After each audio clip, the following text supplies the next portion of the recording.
menjadi pemuda yang selalu baik dan berakhlak baik dan mudah-mudahan baik. Generasi sekarang bagus-bagus, keren-keren, dan mereka semua nggak kalah juga sama yang dahulunya. Ya mudah-mudahan itu dia, mudah-mudahan sekarang ini kan nggak cuma bagus, mudah-mudahan dari akhlak, adab dan semua bagus. Oh, hubungannya sama Charlie, alhamdulillah baik-baik saja. Alhamdulillah. Mungkin ada pesan-pesan dari Pak Charlie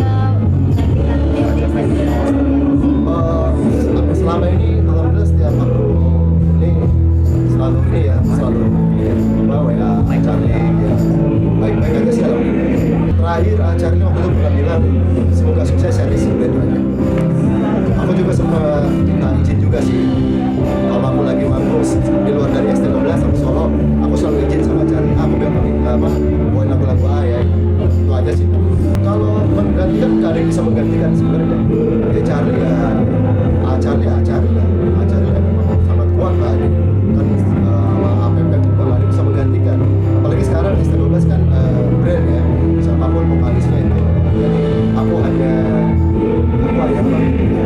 hanya seorang kepala rumah tangga yang mencari suap nasi. Itu kan kata orang-orang ya, kalau aku sih ya nggak apa-apa, itu kan kata orang-orang. Sebenarnya mah beda sih. Ya sebenarnya sih kalau aku pribadi sih everything is okay aja, no problem. Karena aku juga ada lebih dari 20 lagu juga, alhamdulillah ya, dari album sebelumnya membawakan lagu-lagu dibawakan oleh orang lain nggak masalah. Karena regulasi yang mengatur tentang undang-undang juga sudah mengatur, dan dari dulu juga sebenarnya sih nggak ada sih tentang kayak begini, cerita isu begini nggak ada. Bahkan kita nggak pernah dengar di Eropa sekalipun sebagai barometer musik, industri musik kita juga nggak pernah dengar, karena semua sudah diatur oleh regulasi undang-undang yang sudah ada. Kalau memang itu bisa terjadi pasti akan chaos lah, akan kisruh. Saya juga bisa narik drum saya, basis akan narik basisnya, dan semua akan jadi kusut Pak.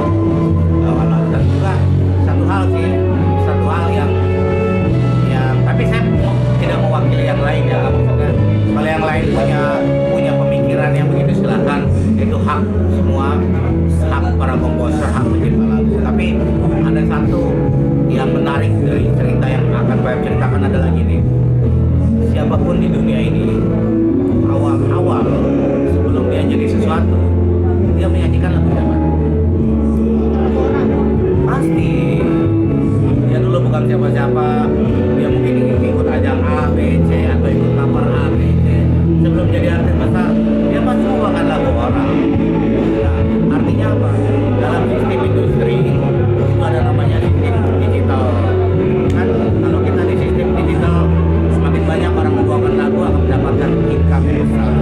Sebab kalau semua pencipta lagu melarang, semua publishing dan label akan bangkrut semua, pasti akan bangkrut. Karena regulasinya diciptakan. Ya sebenarnya izin nggak izin sih sebenarnya, begitu lagu sudah jadi konsumsi publik, sebenarnya itu udah boleh dinyanyikan. Karena ada regulasi, ada LMK, Management Collective sebagai copyright, ada lagi publishing yang mengkolek uang dari digital, automatically komputer mesin akan bekerja. So saya pikir sebenarnya luar negeri udah lakukan itu udah jauh lebih lama, mereka nggak worry karena mereka punya sistem.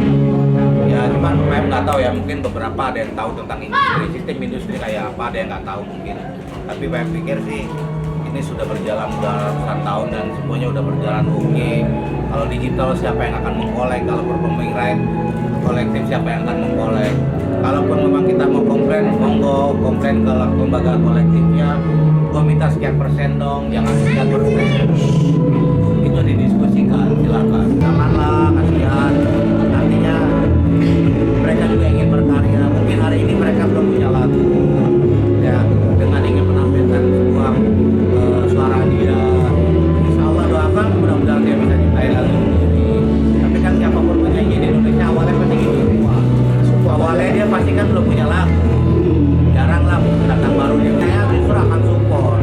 Saya akan bantu, saya akan support. udah siapkan untuk big project. Kemarin kita di Indonesia dengan Aris Firman, hari ini kita dengan Azamah penyanyi besar Malaysia. Kita kemarin tadi malam aku udah meeting di Shangri-La. Kita akan buat project dengan penyanyi Filipina dan akan buat project dengan penyanyi Singapura. Ya nanti semuanya lagu Bebek. Jadi ST12 with mereka dan semuanya nanti akan dipikirkan di big eventnya di Malaysia dan Singapura.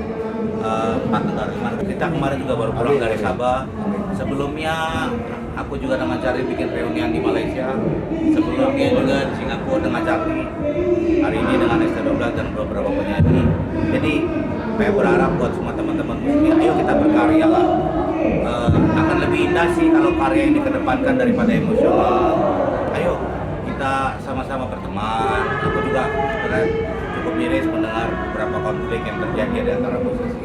Aku bilang sih rezeki sudah diatur. Mau kita kejar kayak apapun juga hak kita. Kalau Allah sudah atur rezekinya ya segitu. Jadi lebih baik kita senyum-senyum aja, ketawa-ketawa. Aku juga ngajar ini ada event nih gini nih. Bayarannya oke nih, aman. Reuni kemarin konser Malaysia, Singapura, kayak berangkat. Kemarin dari Sabah nanti tanggal